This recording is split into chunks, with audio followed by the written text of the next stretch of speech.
大家好，歡迎嚟到窩連 Magazine。今日2025年嘅7月7號啊，咁呢條係第一條片嚟嘅。今日咧想同大家探討啊，喂，香港嘅酒樓係咪末日呢？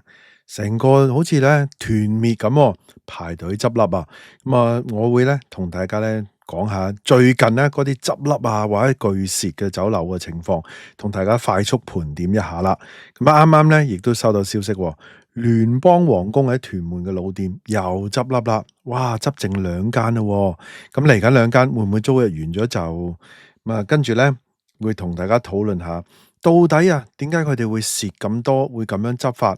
有6大嘅主要因素，而最弊係呢6個原因咧，令到啲酒樓其實係根本上係難以翻身嘅。咁啊，大家都好關心美心集團咁多餐飲，而且中菜咁多，到底美心嘅情況點樣呢？我哋咧會用呢6個原因同埋近期嘅情況，參照下佢競爭對手等等咧，到底美心好咗啊，定係咧仲大鑊呢？不如去片啦！喺開始之前，希望大家免費訂閱我頻道 ，subscribe 我 channel，comment like 同埋 share 埋俾你朋友啊！如果可以嘅話咧，免費 join 埋我 Patreon 作為後備。行有餘力嘅話咧，可以喺 Patreon 嗰度咧每個月請我飲咖啡嘅噃。另外咧，我有一個最高級別嘅會員，咁有額外嘅內容啊，敏感嘅議題同埋一啲付費嘅內容俾大家嘅。多謝大家！香港個酒樓業咧，似乎係一個唔係好尋常嘅情況。當然啦，大家話，其實唔係淨係酒樓啊。其他行業都係咁樣唔尋常啊，不過唔好理其他行業先，睇睇酒樓係咪真係末日先。紅星啦，執剩最後一間，最終都係執笠啦。即係當然啦，即係呢個係咪波叔嘅運作嘅波叔家族啦。另外咧，富東閣啦，亦都係啦，後會無期咯，亦都係玩到6月底，回歸前已經唔玩啦。呢間好多年噶咯，又係嘛？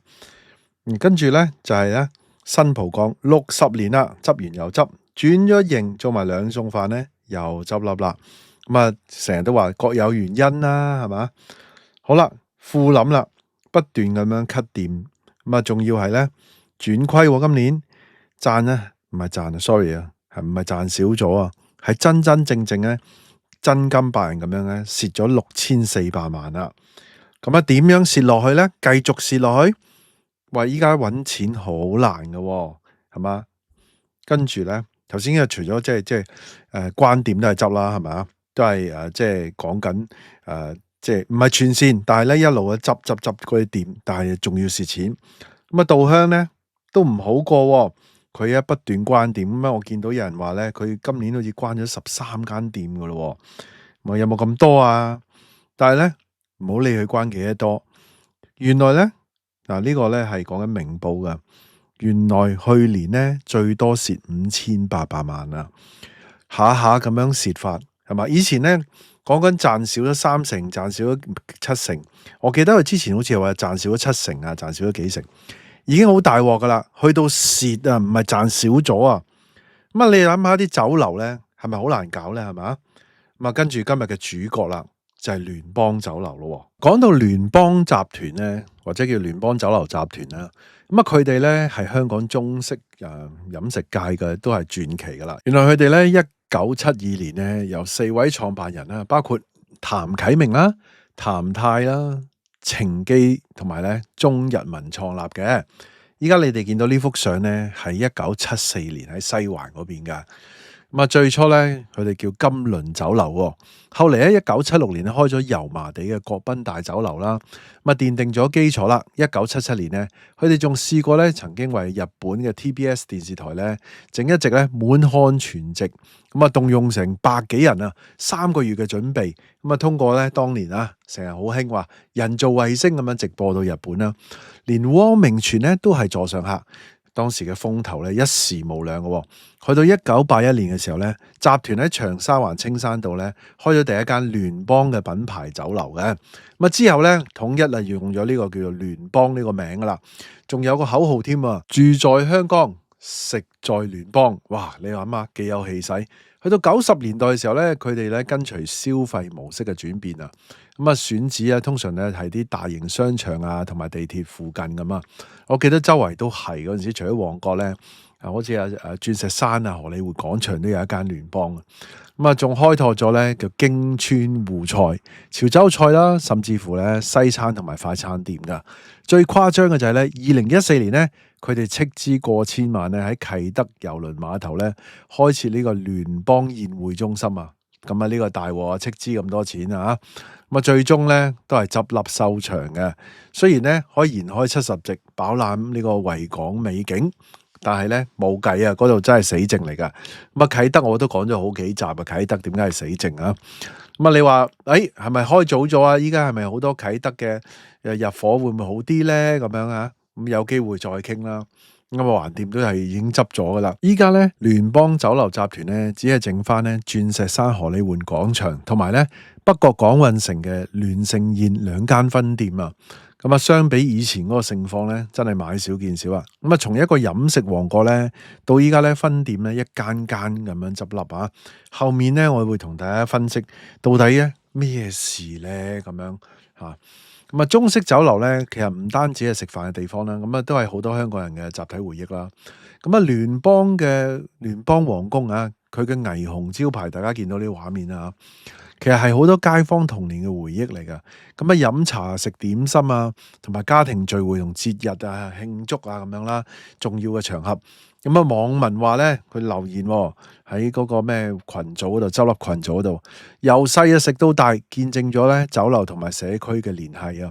咁啊隨住一間間嘅老字號嘅結業咧，呢啲文化咁啊呢啲回憶咧慢慢消失。其實好多時候咧，以前咧。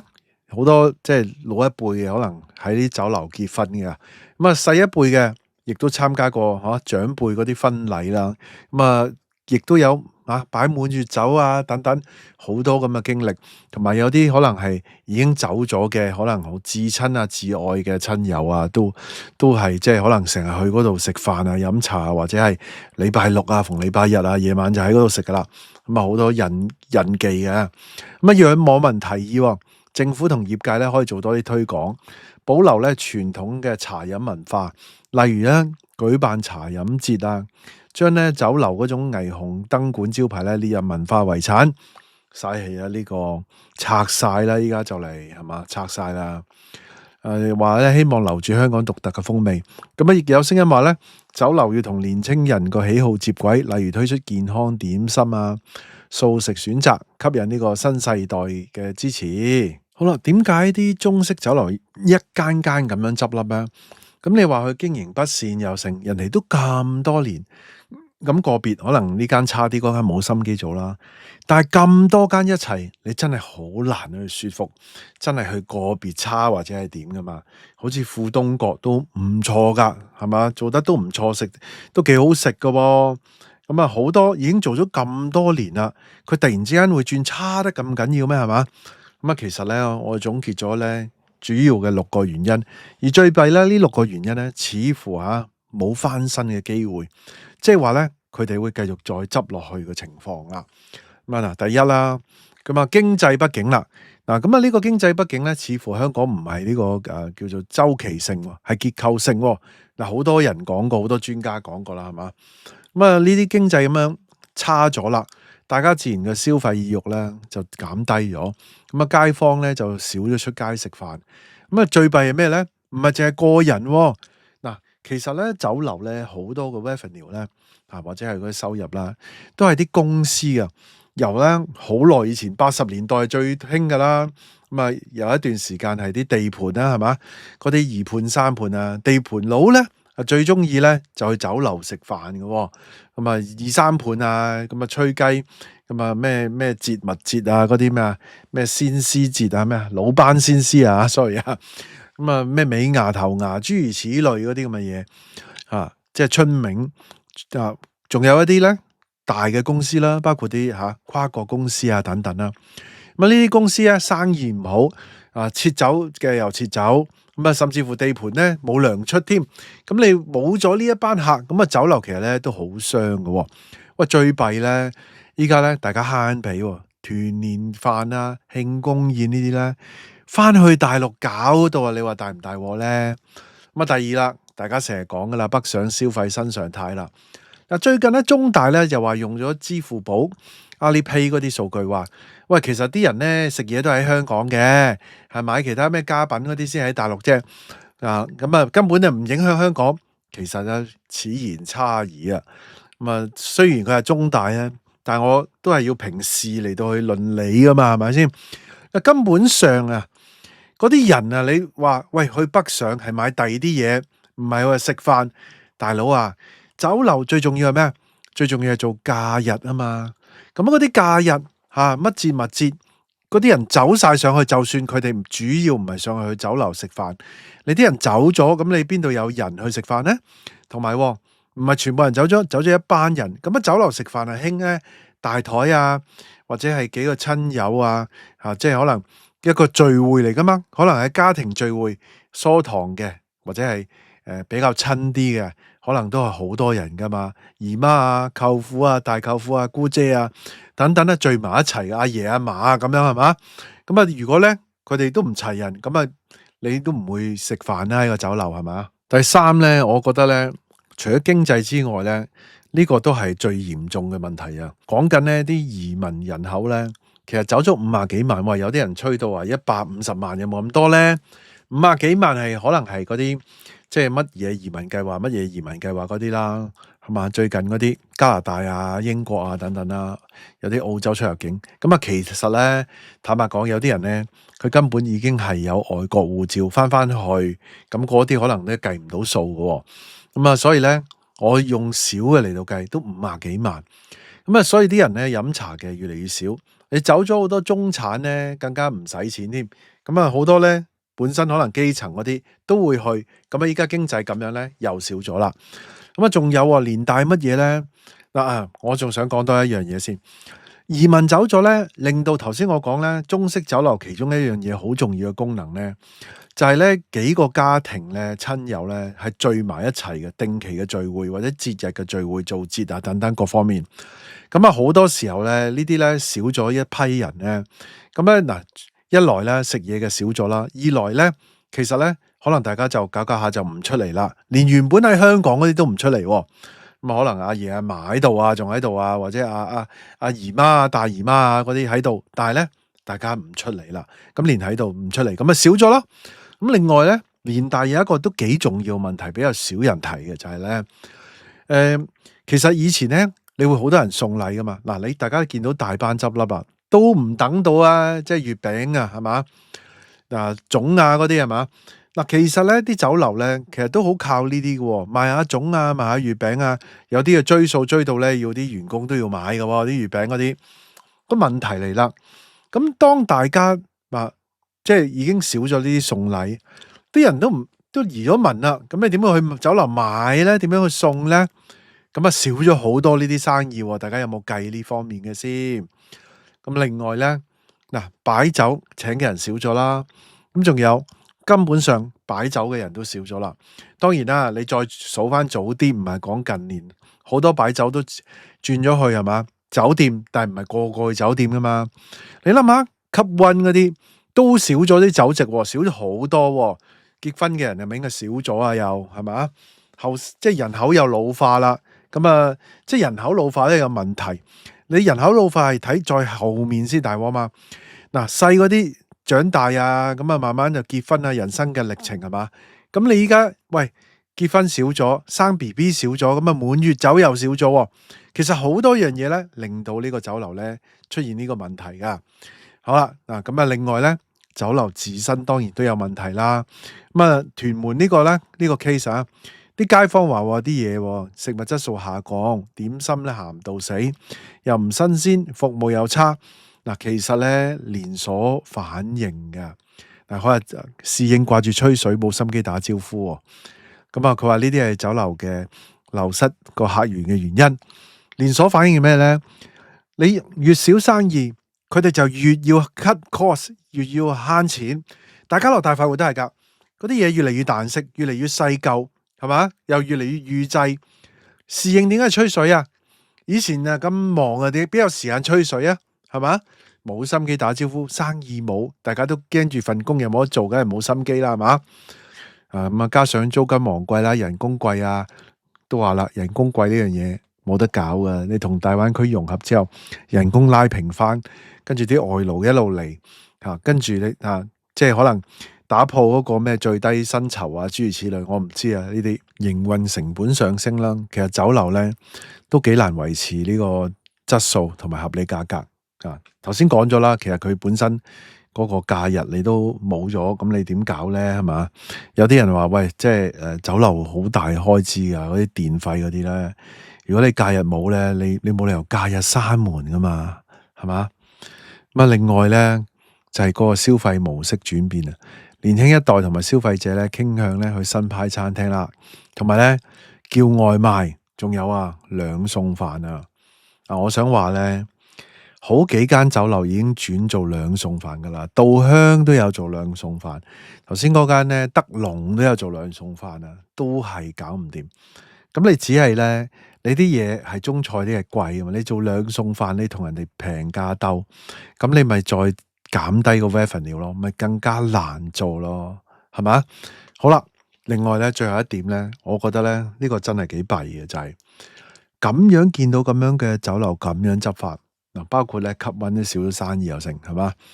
如果啲人想擺酒或者想擺咩宴又好乜成，你真係咧唔敢落訂啊！你擺酒結婚就要落訂啊嘛。喂，攞訂之後係你執笠喎，咁嗱個訂金冇咗之餘啦，係嘛？訂金冇咗之餘，喂咁結婚咁你點搞啊？約晒人咁點啊？咁繼續嗱，如果因為咁，更加唔會喺酒樓嗰度擺。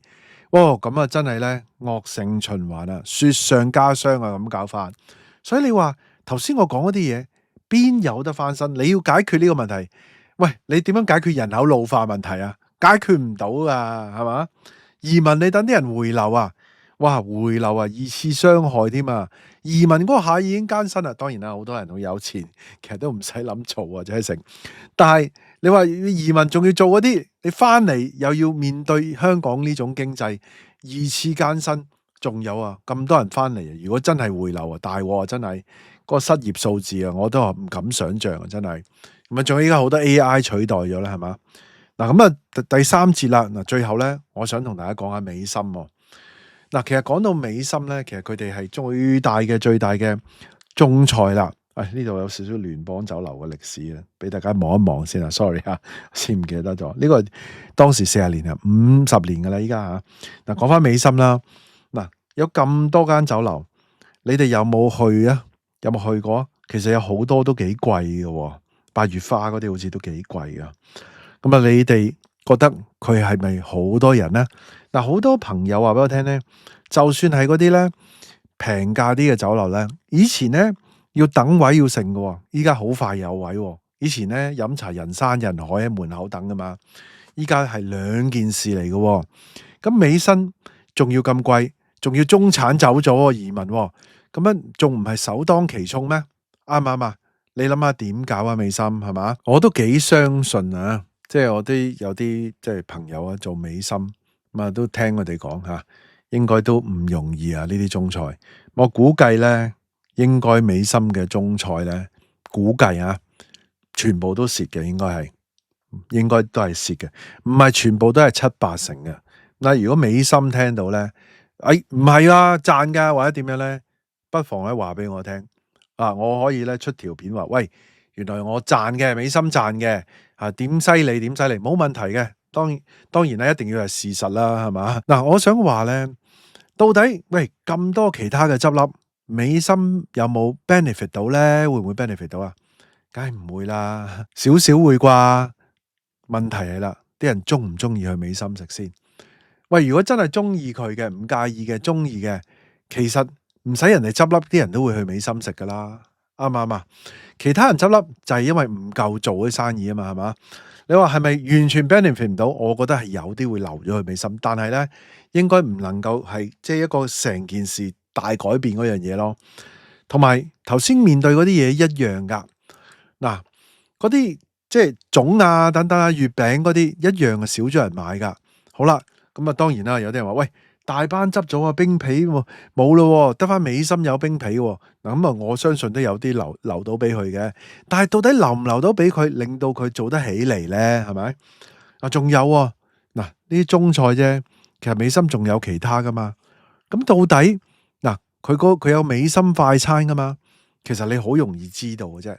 你睇下大家樂係咁 cut 成本，跟住結果佢其實咧係賺少咗30%嘅，而每一間店咧差唔多係講緊咧賺3萬幾蚊一間店嘅啫。咁啊，另一邊廂咧，大快活亦都係跌咗3-4成個數嘅，即係講緊嗰個日利啊，跌咗3-4成。美心咪又係差唔多，係嘛？仲要美心快餐可以再貴啲嘅添嘅。咁啊嗱，佢又執咗間嗰啲 canteen 啦，一路執啦。咁你就已經知道咧，其實美心係唔容易嘅。咁啊，點解我哋只能夠估咧？因為佢唔係上市公司啊嘛。咁啊變咗咧，只能夠從佢嘅競爭對手去分析。整體市場嗰個大環境嘅分析，美心一樣係面對頭先嗰啲公司客啊等等，頭先嗰6個問題，美心一樣面對噶。所以咧，你睇下佢會唔會一路執落去 ？Canteen 已經係啦，Canteen 應該係美心噶啦，係嘛？一路執落去，咁大家你就知道發生咩事噶啦。好啦，今集內容差唔多啦，大家有咩睇法咧？不妨喺下底留言啦。大家都聽到嚟呢度啦，希望大家 like 埋呢條片啦 ，share 埋俾朋友，記得未 subscribe 嘅要 subscribe 埋啊！可以嘅話，join埋我 Patreon啦。多謝收看，拜拜。